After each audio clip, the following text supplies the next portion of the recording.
Hello, this is True Crime Nightmare, and this is episode 31 of this True Crime podcast. This is the very sad case of a senior police officer who was called Gerald Richardson, who was killed while on duty serving his community. Superintendent Gerald Richardson was murdered on the 23rd of August of 1971 in the UK. He was one of the highest ranked police officers to be killed in the line of duty in Great Britain. Gerald Richardson was born on the 2nd of November 1932 in Norbeck, Blackpool in England. His father was Irvine Richardson and his mother was called Lillian. Gerald Richardson had from a very early age wanted to join the police force by all accounts.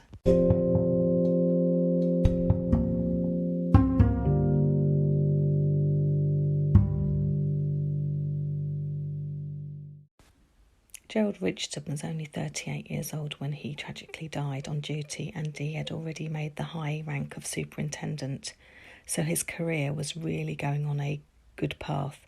He was destined for a very good police career. However, on the 23rd of August of 1971, Gerald Richardson, along with his colleagues, Police Constable Carl Walker, who assisted in a car chase, there had been reports of a robbery just taking place at a jeweller's in Blackpool. The robbers were armed at the time. In total, there were 5 armed robbers. When the armed robbers realised that the police were onto them, they all tried to escape. Police Constable Carl Walker managed to corner one of the robbers by chasing him down a dead-end alleyway. The armed robber was Frederick Sowell, also known as Fat Fred. Frederick Sowell shot Police Constable Walker in the thigh. Superintendent Gerald Richardson then tried to tackle Fat Fred and ordered the gunman to give up his weapon. However, the armed robber had other ideas about that and instead shot Superintendent Gerald Richardson twice in the stomach at point-blank range. Superintendent Richardson was rushed to hospital, but unfortunately he died later the same day from his injuries. As well as Police Constable Walker, there was another police officer shot that day, but luckily both officers survived their injuries. The armed gang were made up of 5 men. The main leader was in fact Frederick Sowell. He was from London. He had grown up in Brixton, London. He was born in 1932, and during the Second World War, Frederick Sowell had been evacuated to Cornwall from London. He returned to London in 1947. When he left school, he went to work at a local printing company for a while, before later on taking a job at a men's clothing store in London. Frederick Sowell also enjoyed trying to fix up cars, and he was quite good at it. He eventually went on to own a car sales business as well, which he ran for a time. During the 1950s, he once again left London. This time he went to help out at a family member's farm in the countryside. Fred Sowell was called up for national service as well during the 1950s, but he decided he did not want to go, so he instead went on the run to try and avoid it. In the United Kingdom, national service conscription has existed for 2 periods of time, in modern times anyway. The first time was from 1916 until 1920, and the second time was from 1939 until 1960. The last conscripted soldiers left military service in 1963 in the UK. It is no longer in force, but when national service was in place, men over the age of 18 were expected to do their service unless they were not physically able to do so, health-wise, or very special exemptions were in place for men over the age of 18 to not have to carry out any national service at all. Fred Sowell went on to marry a woman called Joyce whilst still on the run from carrying out his national service. He carried out many crimes during this time. Mainly it seemed to just have an easy life, really, by just getting hold of easy cash. The police did eventually catch up with Fred Sowell, and he was forced to carry out his national service duty, the same as the majority of young men in the UK at the time had to do. However, he did manage to escape on at least 3 separate occasions. The army gave up trying to get him to complete his term, but he was sent to a detention centre for 9 months instead as a punishment. When he was released back into society, he took part in a robbery along with other men. He robbed a business in Nottingham. The gang had decided to rob a business during the wage run. Employers used to pay their workers by cash before the use of bank payments that we all sort of are used to today. This meant that at certain times of the week or month, a delivery would be made to drop off enough cash to pay their staff. This was quite often described in the past as a wage run. Businesses would then have large amounts of cash on their premises for a short amount of time, which could make them a target for robberies, obviously. In this particular case, Fred Saul was the getaway driver. However, despite initially getting away with the crime, he was eventually caught. He ended up spending 3 years in prison for the robbery. At this point, he was still married to Joyce, but he did not go back to live with her upon his release from prison. Instead, he went off with another woman who was called Irene. They had known each other for many years, apparently. Fred Saul got a divorce from Joyce after a while. He became a businessman for a short while, and he eventually made enough money to live quite comfortably. This new way of living lasted about 8 years. The main business that he owned and ran was a car dealership. At this time, he also started to gain a lot of weight due to his huge appetite as well as his very heavy drinking. This is how he got the nickname Fat Fred. He also began socialising more in London, especially in Mayfair. He would visit the best nightclubs and would drink the finest champagne. It was not unheard of for Fat Fred to spend £100 on just one night out, which would be about £1,400 in today's money. He spent a lot of money on his home as well. He also dated many different women, and he would, by all accounts, treat them to expensive meals as well as gifts. However, in 1971, Fat Fred began to run out of money, and his businesses were not making enough to support his very lavish lifestyle. Presumably, he did not want to change his way of living, so instead thought of other ways in which he could get money. Seemingly out of desperation, he got involved with some people who were planning a jewellery heist. The gang had planned to rob a jewellery shop in Blackpool. The gang were not very well organised. They were also not the most intelligent men either. Along with Fred Saul, there were another 4 members of the so-called gang. Charles Haynes was a part owner in a London nightclub. His friend Dennis Bond, who worked with cars. Dennis had also been a part of the gang who, along with Fat Fred, had robbed the business in Nottingham and had served time in prison as well for that offence.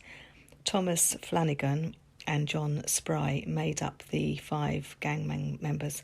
The gang had decided to rob the jewellery shop in Blackpool. A while before they carried out the actual robbery, they started planning. The gang had decided to try and steal precious stones and metals that they had estimated would add up to being worth about £200,000 back then, and which would be about £3 million in today's money. Fat Fred and his gang mates drove from London to Blackpool in 2 separate cars. One of the cars was a green Triumph 2000 and the other was a bronze-coloured Ford Capri. The Capri had recently been stolen by the gang. Fred rented a flat in Blackpool for a time. He was familiar with the local area and had visited on many occasions beforehand. All of the gang apparently stayed at the flat for a time to work on the plan to rob the jewellers and to get away safely. After a short time, the gang decided that they were all ready to set the plan in motion to rob the jewellery shop. The jewellery shop that the gang had chosen to rob was called Preston's.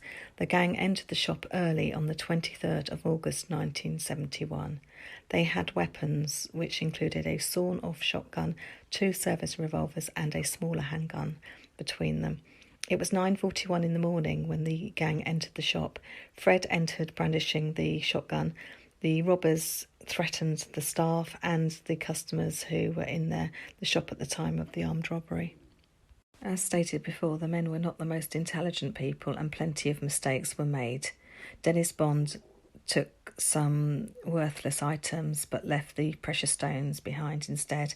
The gang also had not checked the back of the shop to see if anyone was there.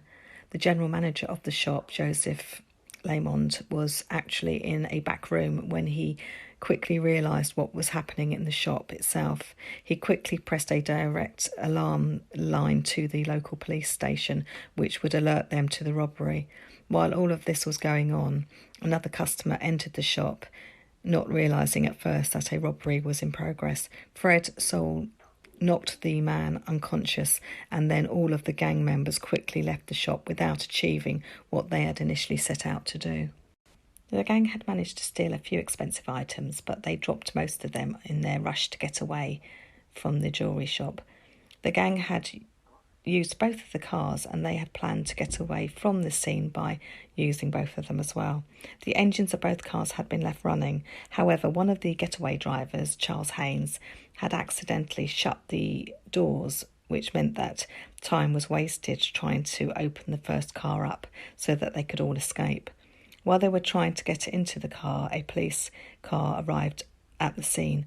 The gang had planned to all get into the first car and then they were planning to transfer into the second car to make their getaway. They had planned this because they thought that by doing this it would likely cause confusion as to which vehicle that they were actually travelling in, which should allow them a bit more time to get away. However, the police had arrived a lot quicker than they had anticipated, which meant that their plans were now in disarray. More police cars were arriving on the scene and the gang were nearly blocked in by a police car at this point. This led to panic by the robbers. They drove down a cul-de-sac by mistake when they tried to get away from the police. It really ended up in a disaster. A lot of further confusion followed and the gang were desperate to get away from the police still, but they were not having a lot of luck. With all of the confusion, a police officer would end up losing his life and other officers would also end up injured in the line of duty.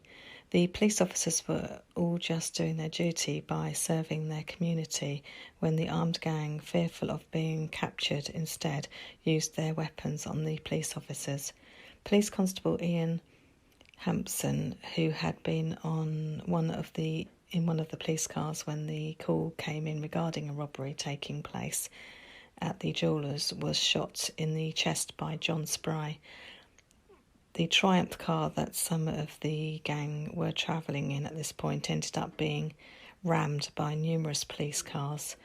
The police officers were trying desperately to bring the car to a standstill.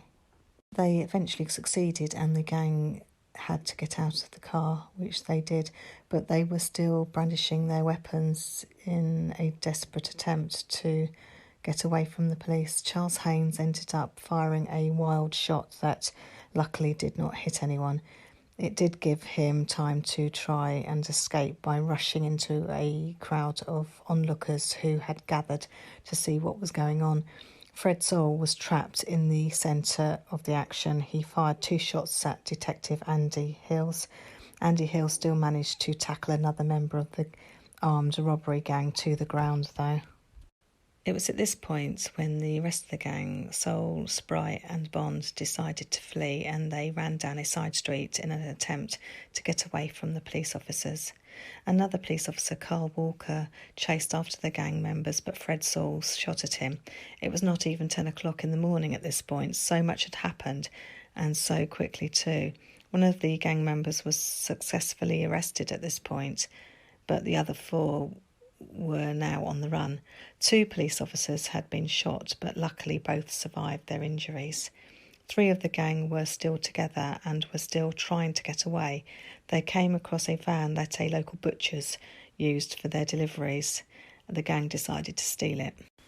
It was at this point that Superintendent Gerald Richardson joined the chase. He was known as someone who, despite his high rank, would not just sit on the sidelines while his officers were being shot at.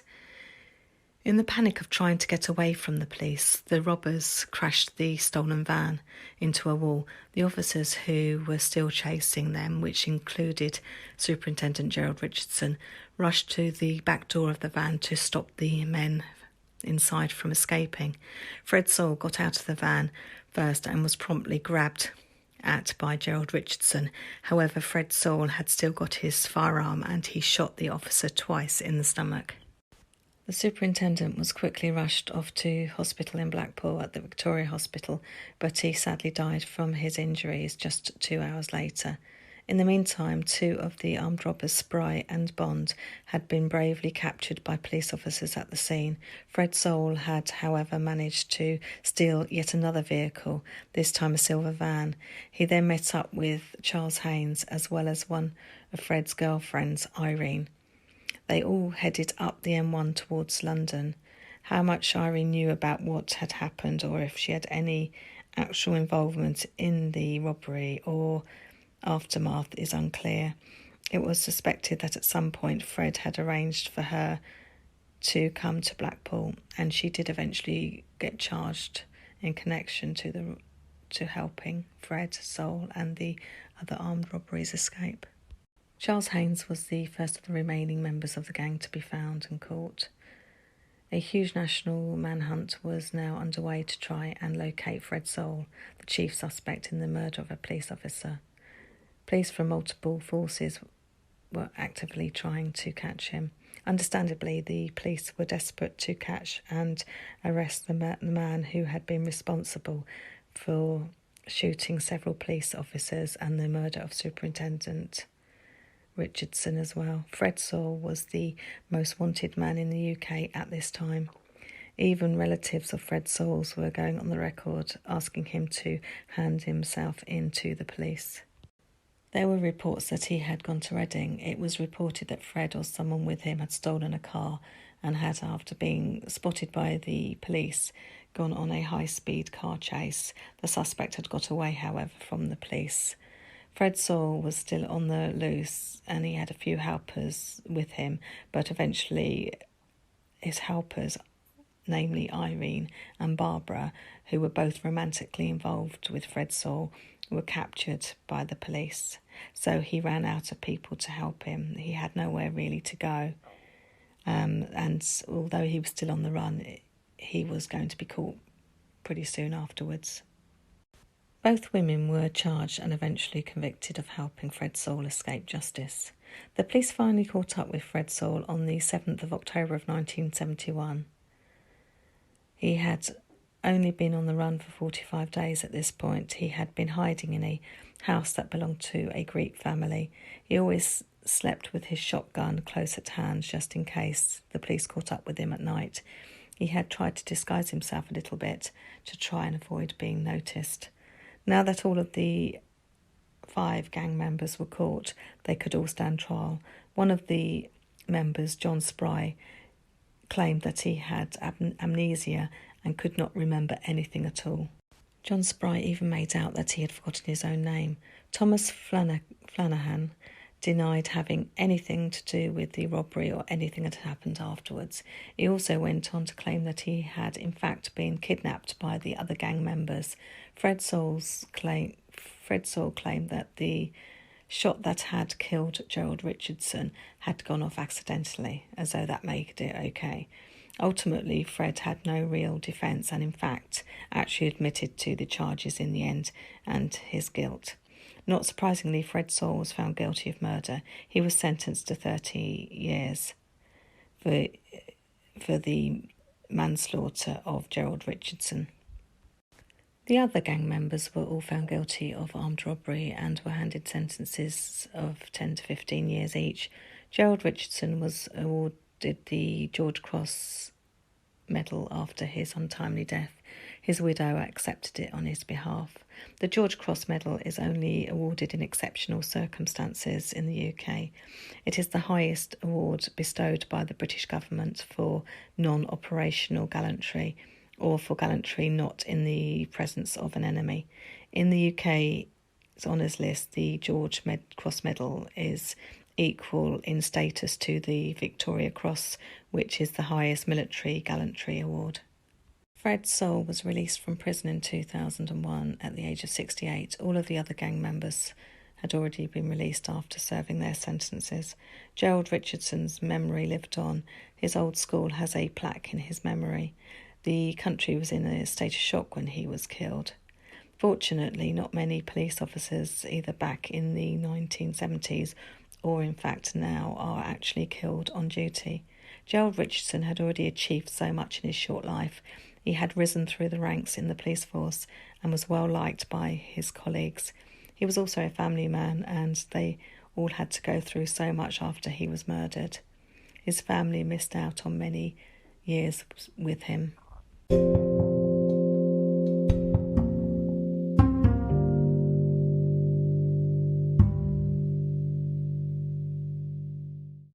Credits for this episode go to www.lancs.live website and Wikipedia as well. Thank you very much for listening.